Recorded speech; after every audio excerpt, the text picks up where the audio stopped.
Nosso texto hoje é no Evangelho de Marcos, capítulo 7. Evangelho de Marcos, capítulo 7.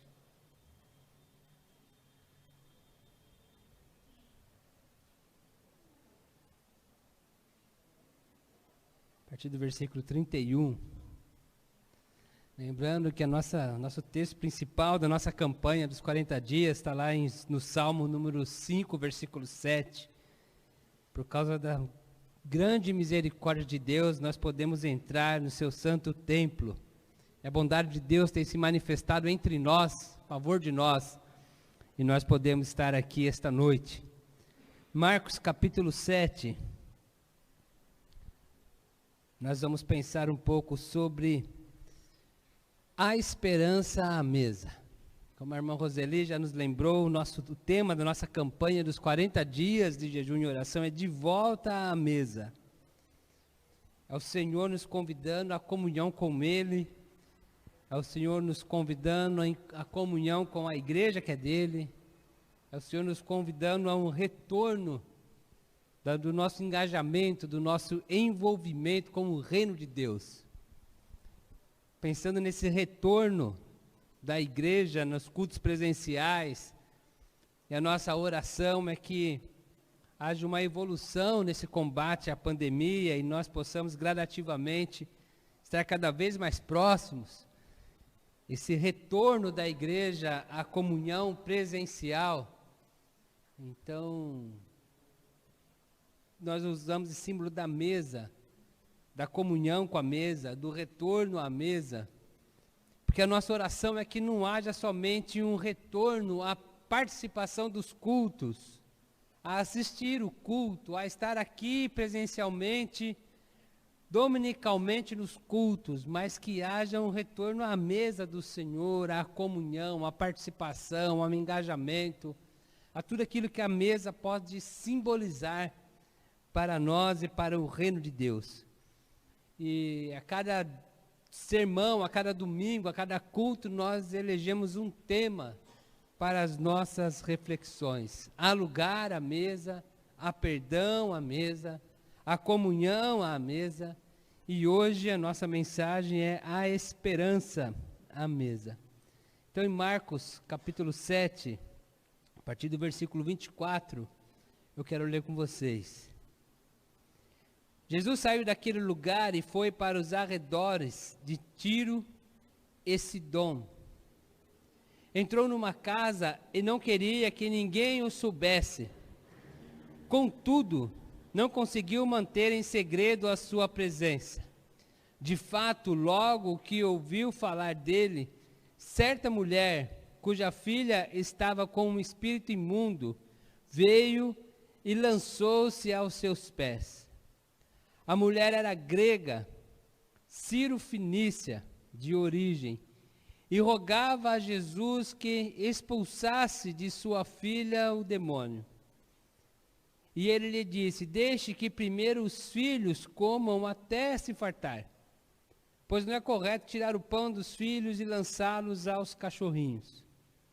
Ela, porém, respondeu: sim, Senhor. Mas até os cachorrinhos, debaixo da mesa, comem das migalhas das crianças. Então ele lhe disse: por causa desta resposta, você pode ir. O demônio já saiu de sua filha. Ela entrou para casa e encontrou sua filha deitada na cama, e o demônio já a deixara.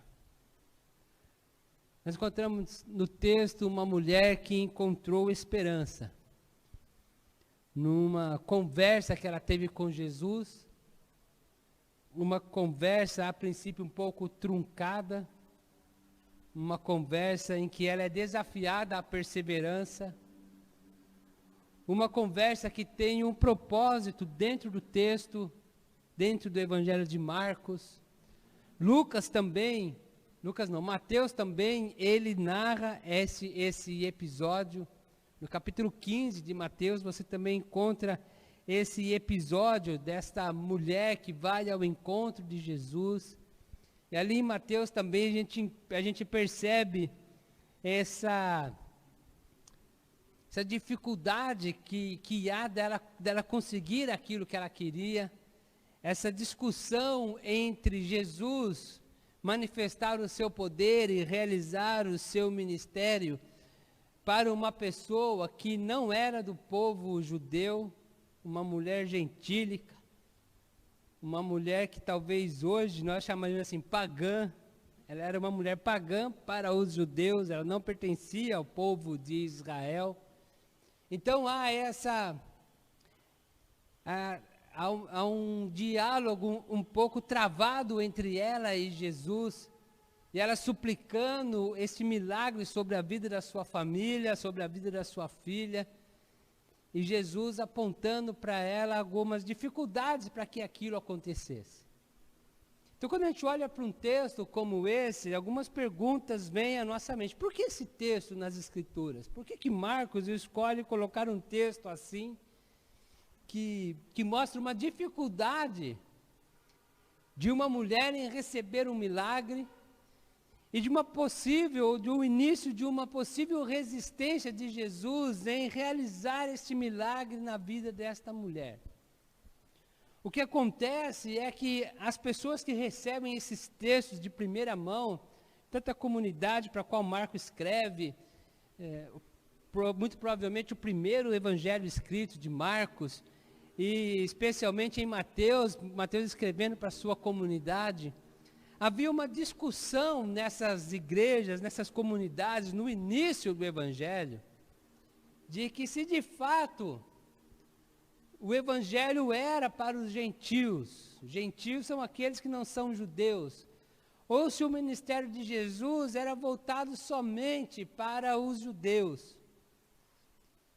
Se havia uma primícia temporal, primeiro para os judeus, depois para os gentios.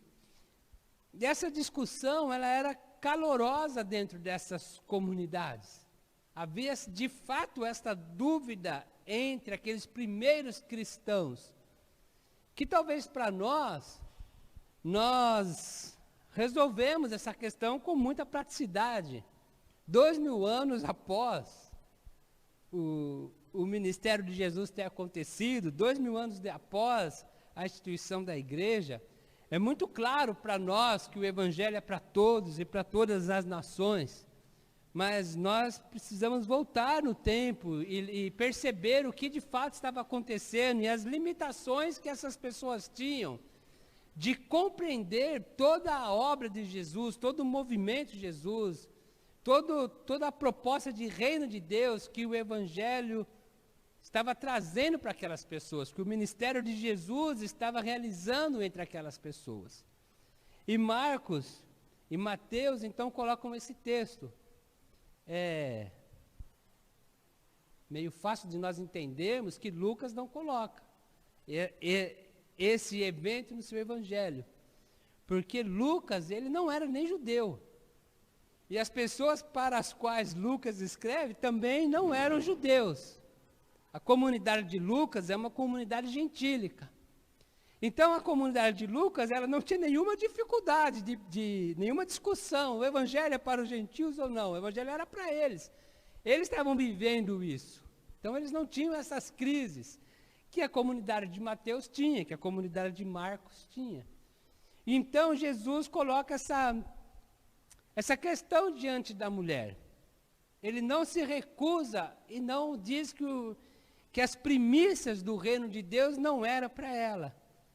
Mas ele sugere que houvesse uma primícia temporal. Primeiro para os judeus, depois para os demais. Porque é assim que está funcionando a mente daquelas comunidades.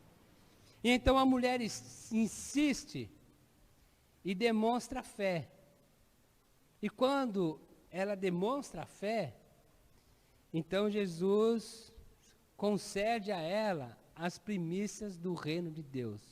Jesus a salva e Jesus manifesta este milagre na sua família.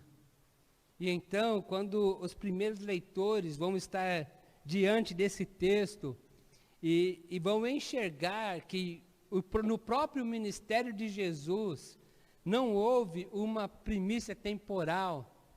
E o que habilitava uma pessoa a participar do reino de Deus não era a sua religiosidade, não era a sua nacionalidade, não era o fato de ser judia ou gentia. O que possibilitava uma pessoa a participar do evangelho e a participar do reino de Deus era a fé.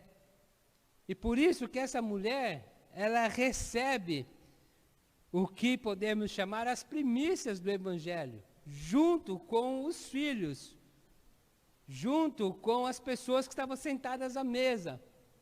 E Jesus coloca então para ela, no final do enredo, que ela não precisa das migalhas que caem no chão, mas a fé que ela possuía nele a fazia ter um lugar à mesa, a fazia sentar-se à mesa e desfrutar junto com todos as primícias do evangelho.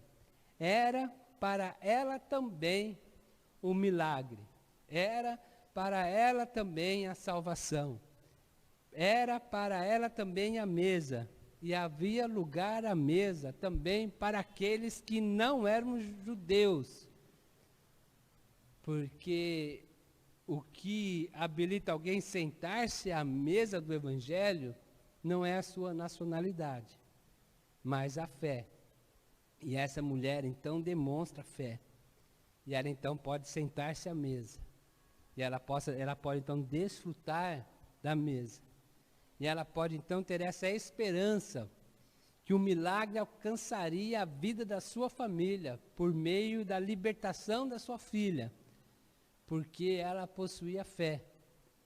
E essa fé é quem a habilitou a se tornar súdita do reino de Deus e participante da mesa do Senhor.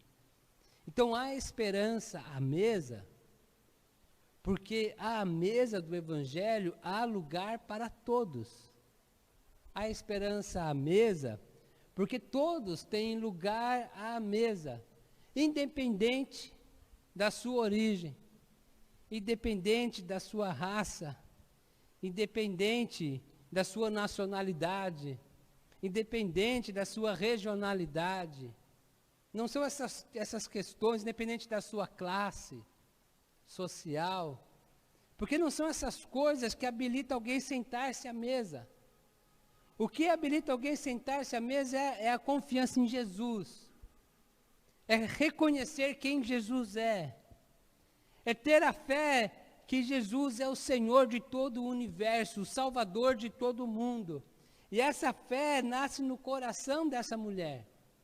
E ela então é convidada a participar dessa mesa, e a sua vida enche-se de esperança, que mesmo sem a sua filha estar ali junto dela, ela tinha a convicção de que o fato dela estar sentada à mesa com Jesus, ela estar participando da mesa do Evangelho, a sua família seria abençoada, a sua família seria transformada, na sua família chegaria as benesses do Evangelho. Essa é a esperança que essa mulher tem. É interessante, especialmente por causa do nosso tema, há lugar à mesa, e de nós trazermos essa figura da mesa nos nossos sermões, nessa campanha, de que quando Jesus ele quer usar esse exemplo de que todos podem participar do Evangelho, neste texto, ele usa a figura da mesa. E ele está dizendo para aquela mulher inicialmente que ela não poderia participar das benesses do Evangelho, porque ela não era judia, e como ela iria participar desta mesa junto com os filhos? E quando Jesus coloca essa possibilidade dela sentar-se à mesa, a sua esperança renasce. E ela então coloca diante de Jesus que ela não precisava estar ali, sentada junto com os filhos. Mas as poucas migalhas que caíssem, as consequências do Evangelho, aquilo que caísse das mãos das crianças, ela poderia se beneficiar da mesa, mesmo sem estar sentada à mesa, porque ela reconhecia a pessoa de Jesus como Senhor, ela reconhecia a pessoa de Jesus como Salvador, mesmo sem fazer parte dos judeus. Quando nós olhamos para o texto, a gente percebe que Marcos, ele insiste nesta informação. Ele insiste em declarar que essa mulher não fazia parte do povo de Deus. Ele começa a sua narrativa deste milagre localizando onde Jesus estava. E ele vai dizer, Jesus então ele se retirou daquele lugar de Jerusalém, do meio do povo judeu, e ele vai para os arredores de Tiro e Sidom, outras cidades, não judias, de povo gentil. E ele vai dizer que Jesus fica meio em segredo ali, tentando não ser descoberto por aquelas pessoas, mas uma mulher percebe Jesus, e ela vai então atrás dessa transformação da sua família. Ela vai à procura de Jesus. E no versículo 26, Marcos descreve essa mulher. Ela era grega. Quando se diz que ela era grega, não está dizendo da sua nacionalidade, mas está dizendo da sua cultura. Está dizendo da sua religiosidade. Está dizendo da sua forma de ver o mundo diferente dos judeus. Há uma discussão muito grande no livro de Atos se o evangelho era até para os judeus helenizados. O que são os judeus helênicos? Os judeus helênicos são aqueles que adotaram para si a cultura grega. No capítulo 6 de Atos, essa tensão é tão forte, essa tensão é tão grande, que quando eles vão distribuir os alimentos para as viúvas necessitadas, eles distribuem os alimentos somente para as viúvas judias, não entregam os alimentos para viúvas gregas. E as viúvas gregas ali, não era que elas tinham nascido na Grécia, eram muitas delas judias mesmo, nascidas entre o povo de Israel, mas que haviam adotado a cultura grega para si. Eram as pessoas que eram chamadas na época helenizadas, helênicas. E aqui Marcos ele vai dizer se essa mulher era grega. E a origem dela, então, ele vai dizer a nacionalidade dela, Ciro-Fenícia.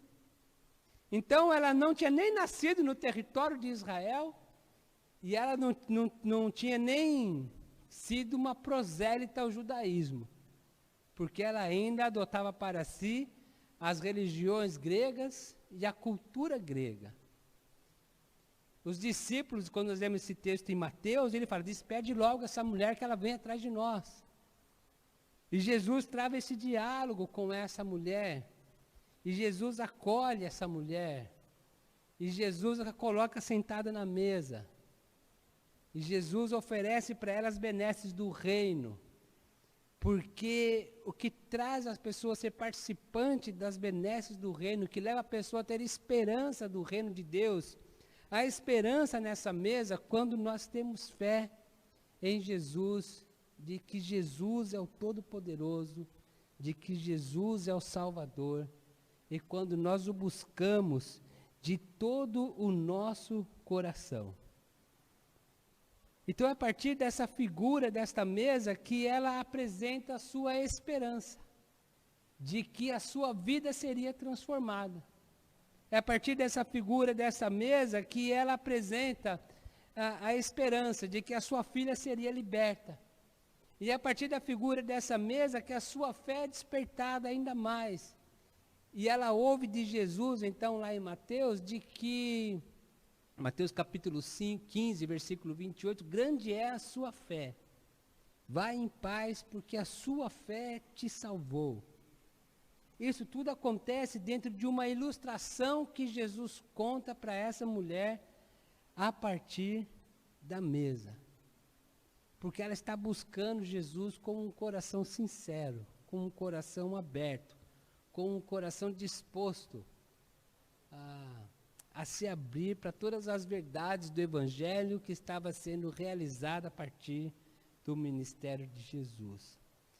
E se o nosso coração é o espaço decisivo do autêntico relacionamento com Deus, essa mulher pagã, mesmo considerada impura pela mentalidade judaica, ela pode participar das primícias do Evangelho, das primícias do reino de Deus, porque para ela há esperança. e há esperança, porque para ela há lugar para todos. Então há esperança na mesa, porque todos podem sentar-se à mesa. Quem não é judeu pode sentar-se à mesa. Mesmo os da mentalidade grega podem sentar-se à mesa. Aqueles que estão com problemas na sua família podem sentar-se à mesa. Aqueles que estão sofrendo podem sentar-se à mesa. Aqueles que estão aflitos, passando por necessidades, passando por enfermidades, passando por diversas crises, pode voltar à mesa e sentar-se à mesa. Aqueles que sofrem podem sentar-se à mesa. Aqueles que estão felizes podem sentar-se à mesa, porque o que nos habilita a sentar à mesa não são essas nossas condições, é a nossa fé em Jesus. Então há esperança à mesa, porque há lugar para todos na mesa. Por isso nosso tema, de volta à mesa. Por isso o nosso convite, volte à mesa. Por isso esse apelo inspirativo, importante que a irmã Roseli fez para nós há pouco, para que nós possamos voltar à mesa. Porque há lugar para todos à mesa. Porque há transformação na mesa. Porque há cura à mesa. Porque há libertação à mesa. Foi estando figuradamente à mesa com Jesus que a família dessa mulher é abençoada, que a sua filha é liberta e que ela encontra a salvação para ela e para toda a sua família. É interessante que à mesa, quando a sua fé é revelada, essa mulher ela deixa de ser uma pessoa que está somente atrás de um judeu milagreiro, de um judeu que está saindo e fazendo milagre. Essa mulher, ela se torna, dentro do Evangelho de Marcos, uma representante de todos aqueles que não são judeus, mas que querem buscar o milagre de Jesus, a salvação de Jesus, o relacionamento com Jesus.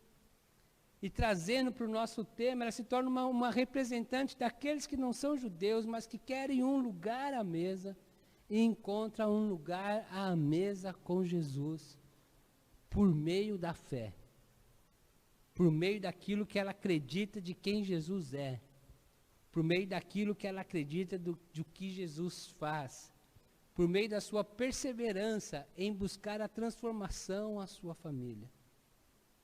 Foi estando à mesa com Jesus que essa mulher encontra esperança. Foi estando à mesa com Jesus que a família dessa mulher é transformada. Foi estando à mesa com Jesus que a filha dessa mulher é salva. Por isso também, então, o convite para você voltar à mesa. Porque quando nós estamos à mesa com Jesus, nós não somos os únicos abençoados. Quando nós estamos à mesa com Jesus, a nossa família é abençoada. Quando nós estamos à mesa com Jesus, nós não somos os únicos transformados. A nossa família é transformada. Nós não somos os únicos restaurados. A nossa família é restaurada. Em Mateus, esse texto omite se a filha dessa mulher está junto ou não. Aqui em Marcos é bem claro de que a menina nem estava ali junto. Que a menina estava na sua casa. De que ela estava possivelmente deitada, nem podia se levantar. Mas essa mulher procura Jesus. E essa mulher se assenta à mesa do Evangelho junto com Jesus. Essa mulher se volta à mesa. E o fato dela estar à mesa com Jesus, o milagre alcança a sua família. E quando ela chega na sua casa, a sua família está transformada. A sua família está liberta. A sua família está salva. A sua família está transformada. A sua família recebeu as benesses do Evangelho, mesmo ela estando distante, porque ela estava sentada à mesa com Jesus. Por isso o convite para que você retorne à mesa, volte à mesa. O fato de estarmos à mesa é uma ação nossa que abençoa a vida da nossa família. A nossa família pode ser transformada, abençoada, liberta, restaurada, através daquilo que nós recebemos à mesa com Jesus, através do impacto do Evangelho em nós. A nossa família pode ser salva pelo fato de nós estarmos sentados à mesa com Jesus. E aí, de repente, você vai falar assim, mas pastor, a salvação não é individual, não é por meio da fé? Sim. Mas o que Paulo fala lá para o carcereiro? Crê no Senhor Jesus e será salvo, você e sua família. Eu não estou dizendo que a sua família, que cada pessoa da sua família não precisa de ter a experiência pessoal. Precisa sim, todos nós.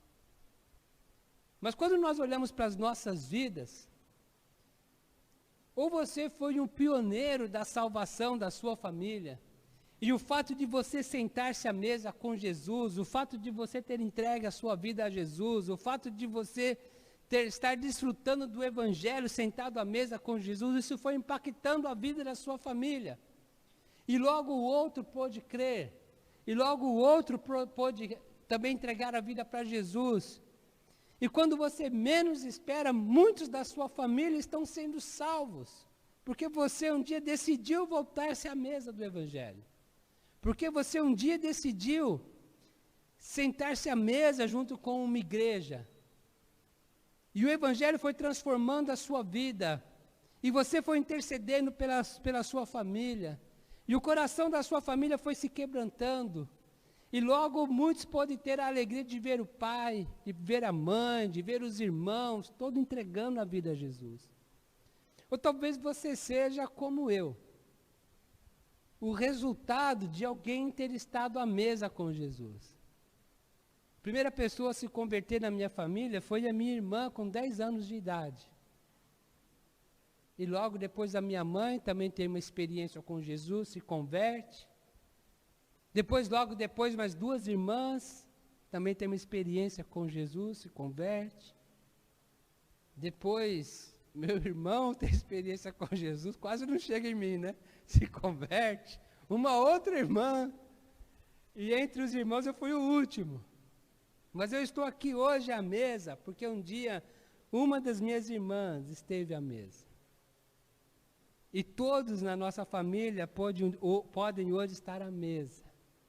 Salvos, libertos pelo sangue de Jesus. Todos podem tomar a sua decisão pessoal. Agora, se você está afastado da mesa, como é que você vai trazer a sua família à mesa? Então retorne à mesa, porque é você chegando à mesa que há esperança de que a sua família seja salva. É você estando à mesa que há esperança que a sua família esteja liberta.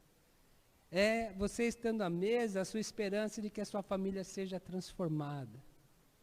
E Jesus nos diz para todos nós hoje, porque nós também não somos judeus, nós também não fazemos parte desse povo judaico, de que nós não precisamos ficar com as migalhas do Evangelho. Nós podemos nos sentar à mesa, pela fé que possuímos nele, e comungar à mesa, junto com uma igreja, e desfrutar das benesses do Evangelho, e ver o resultado do Evangelho acontecendo dentro das nossas famílias. Por isso que nós, mais uma vez, repetimos, volte à mesa. Por isso o nosso tema, de volta à mesa.